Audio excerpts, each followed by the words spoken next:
Olá, meu nome é Noemi Carneiro, seja muito bem-vindo ao nosso projeto Amor à Palavra, um projeto que tem como objetivo estudar pequenos trechos diários da Palavra de Deus. E hoje vamos estudar Atos no capítulo 9, terminamos o capítulo 8 e agora vamos estudar um capítulo espetacular. Entra em cenário o grande Saulo, o grande apóstolo Paulo. Agora Pedro, João saem de cena um pouco para entrar no cenário da história. Esse homem que revolucionou o mundo da sua época e que foi responsável por grande parte da escrita do Novo Testamento. Vamos lá, bora para essa história maravilhosa. Abra sua Bíblia, Atos no capítulo 9. Diz assim o verso 1. Enquanto isso, Saulo ainda respirava ameaças de morte contra os discípulos do Senhor, dirigindo-se ao sumo sacerdote. Bem, quem é esse Saulo então? O texto diz que respirava ameaças de morte. Saulo e Paulo são as pessoas. Não foi trocado o nome de Saulo por Paulo, igual Abraão foi trocado, Abraão recebeu o nome de Abraão, não.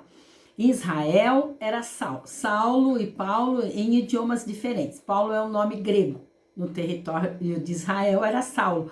É igual assim, se for João, no Brasil é João, vai para os Estados Unidos é Joe, mais ou menos assim. Então esse jovem, ele tinha entre 30 e 40 anos, era um aspirante ao sinédrio, tinha um sentimento fanático em desejar a morte dos outros, dos cristãos. Era um fanático religioso. Era discípulo de Gamaliel, um homem muito brando, mas Saulo já era mais bravinho, né? Ele perseguia os do caminho. Os do caminho eram quem? Eram os discípulos do Senhor Jesus. E então, ele ia para Damasco, sabe por quê?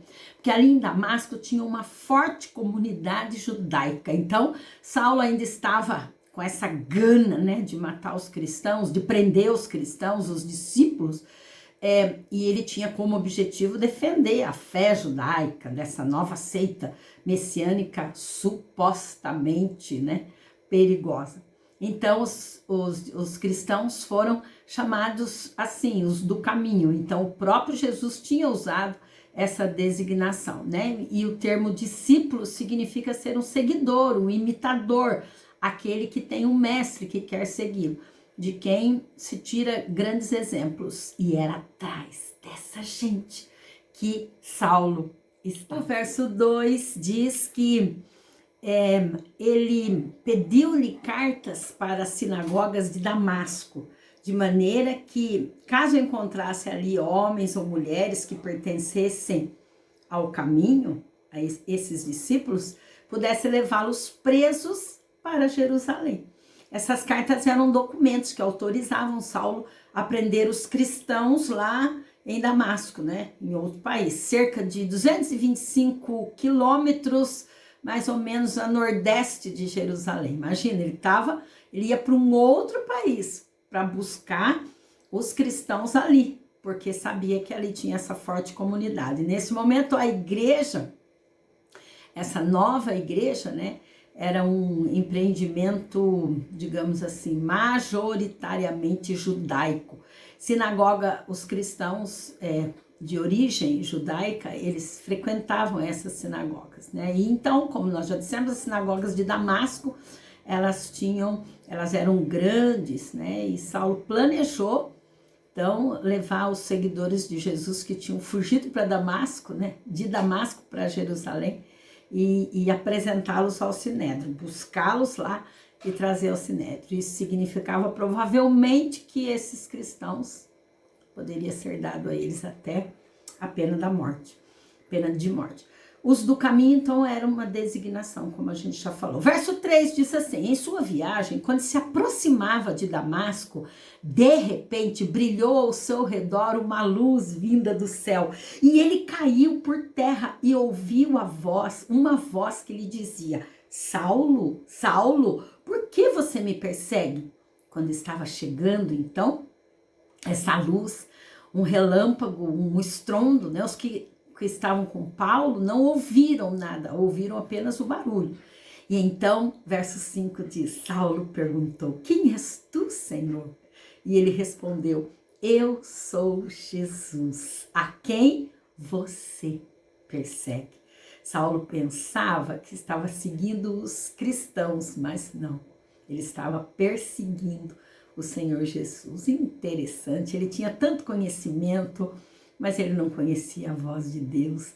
A religiosidade desse homem era uma religiosidade sem Jesus, e sem Jesus não nos leva a conhecer a Deus. Paulo não conhecia essa voz, Paulo não conhecia a Deus. E é uma lição muito, muito importante para nós. Uma lição interessante de que temos que ouvir e saber quando Deus fala conosco, né? Temos que ouvir e saber discernir essa voz. Saulo sabia tanto, era um grande candidato ao Sinédrio, sabia de todas as leis, mas tinha totalmente um desconhecimento da verdade do Senhor Jesus. Este homem que estava perseguindo agora a igreja, ele de sobressalto é pego por essa voz. Esse homem que estava perseguindo agora mudou o jogo, passa a ser transformado por Deus, porque só Deus pode transformar aqueles que perseguem a sua igreja. E então o verso 6 diz, levante-se, entre na cidade, alguém lhe dirá o que você deve fazer. Os homens que viajavam com Saulo pararam emudecidos, ouviam a voz, mas não viam ninguém. Saulo levantou-se do chão e, abrindo os olhos, não conseguia ver nada. E eles o levaram pela mão até Damasco. E por 3 dias ele esteve cego, não comeu e nem bebeu. Interessante, esperava-se, né, chegar em Damasco um homem guerreiro, né, carregando pessoas, forte, poderoso, mas chega ali um homem cego, confuso, faminto e com coisas estranhas acontecendo na sua vida. Aquele resplendor, aquela luz do céu foi que iluminou de uma forma Saulo e tudo que estava ao redor dele, né? Os argumentos, eu acredito, que lá de Estevão, quando ele viu Estevão ser morto, agora começaram a latejar na sua mente. Quem é esse? Quem é esse que está fazendo essa transformação tão grande na minha vida? Os homens que estavam com Saulo, acho que eles ficaram paralisados, né? Pois eles não sabiam também o que estava acontecendo. E abrindo os olhos, né, não via ninguém. Ironicamente, durante o tempo que Paulo esteve cego, ele pôde enxergar, talvez, só a sua cegueira espiritual. Nesse período que ele ficou cego, com certeza, ele pensou nos seus pecados, com certeza ele pensou no fato de ser o grande perseguidor. E por isso foi um período dado por Deus para uma revisão da sua vida. O verso 10 diz que em Damasco havia um discípulo chamado Ananias. Não tem nada a ver com aquele Ananias, né? Aquele Ananias do começo que morreu, porque mentiu ao Espírito Santo.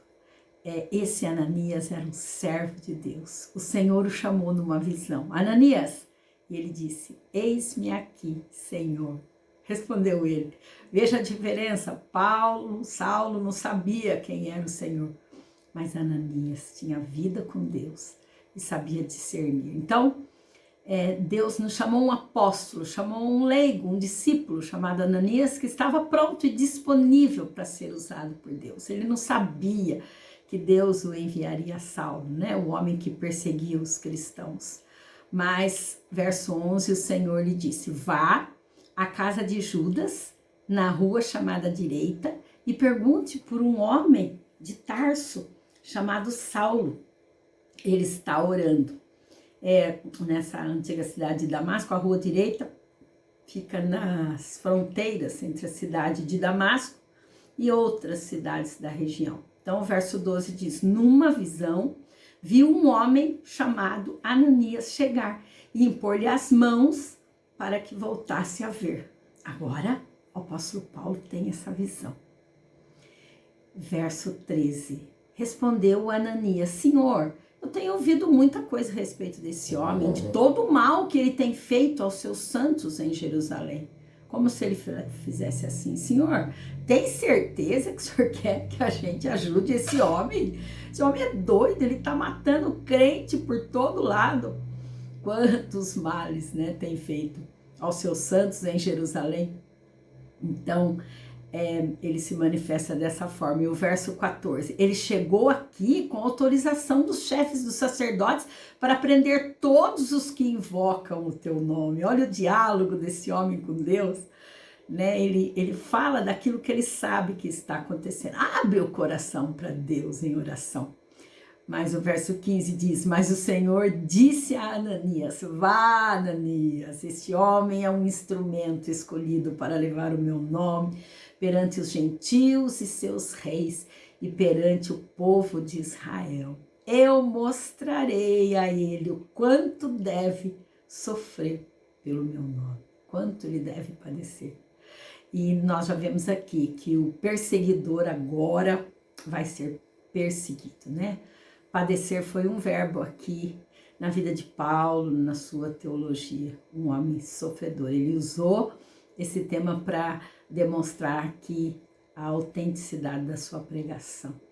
E o apostolado dele foi algo confirmado depois, porque o apóstolo Paulo, ele viu o Senhor Jesus na estrada de Damasco.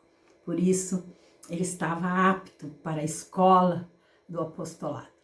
O verso 17 diz: então Ananias foi, entrou na casa, impôs as mãos sobre Saulo e disse: irmão Saulo, o Senhor Jesus lhe apresentou no caminho por onde você vinha, enviou-me para que você volte a ver e seja cheio do Espírito Santo. Jesus que te apareceu no caminho por onde você vinha é que me mandou aqui. Na verdade, ele sabia que ele tinha visto Cristo, o Cristo ressuscitado. Imediatamente, algo como escamas caiu dos olhos de Saulo e ele passou a ver novamente. Levantando-se, foi batizado. Vejam que Ananias fala muito pouco. Ele só diz assim: eu vim aqui orar por você. O Deus Todo-Poderoso me mandou aqui. Olha, você veja que no texto Paulo não profetizou, Paulo não orou em línguas, mas a evidência foi que ele abriu os olhos, caíram como umas escamas dos seus olhos. E essa é uma lição muito linda, que devemos orar para que as escamas caiam também dos nossos olhos, para que possamos ver as pessoas como Deus vê. Essa foi a autenticidade da conversão de Paulo, foi que os olhos dele foram abertos, ele passou a enxergar Jesus, passou a enxergar as pessoas, passou a enxergar o ministério e a grande obra. E então, depois de comer, recuperou as forças, Saulo passou vários dias com os discípulos em Damasco, começou agora a se integrar no meio daquele povo. Verso 20 diz: logo começou a pregar nas sinagogas que Jesus é o Filho de Deus. Olha só, entendeu perfeitamente a mensagem. Conversão genuína, real. Paulo compreendeu quem Jesus era. Quem Jesus é? O Filho do Deus vivo. Todos os que ouviam ficavam perplexos e perguntavam: não é ele o homem que procurava destruir em Jerusalém aqueles que invocavam esse nome e não veio para cá justamente para levá-los presos aos chefes dos sacerdotes? Uma pergunta de desconfiança, né? Será que esse homem não é um espião? Não veio aqui para acabar com a gente e está disfarçado aqui? Paulo botava medo, terror ainda, mas então era conhecido como perseguidor. E passou um processo, gente, um processo até que todos vissem que ele era convertido mesmo. Muitas pessoas que são ruins nesta vida, depois que se convertem, demoram para alcançar a credibilidade daqueles que convivem. Por isso precisa ter muita paciência. O povo de Damasco ficou perplexo com a pregação de Saulo, pois ele tinha vindo ali para prender e para matar os cristãos, né? O verso 22 diz: todavia Saulo se fortalecia cada vez mais e confundia os judeus que viviam em Damasco, demonstrando que Jesus é o Cristo. Paramos por aqui. A lição é que devemos aprender com este homem a permitir que Deus nos use como instrumento de sua transformação. Essa é a transformação que eu preciso, a transformação que você precisa. Tirar as escamas para vermos a Deus, ver as pessoas que precisam do Evangelho, ver o poder que o Evangelho tem na nossa vida e na vida das pessoas. Poder que transforma. Vamos orar, né? E sermos cheios deste poder que alcançou Saulo e pode alcançar a mim e a você. Saulo foi um grande instrumento, uma ferramenta poderosa do Senhor. Deus quer forjar você também a ser a ferramenta que Ele procura para realizar o seu trabalho. Deixe ser usado por Deus. Deus te abençoe.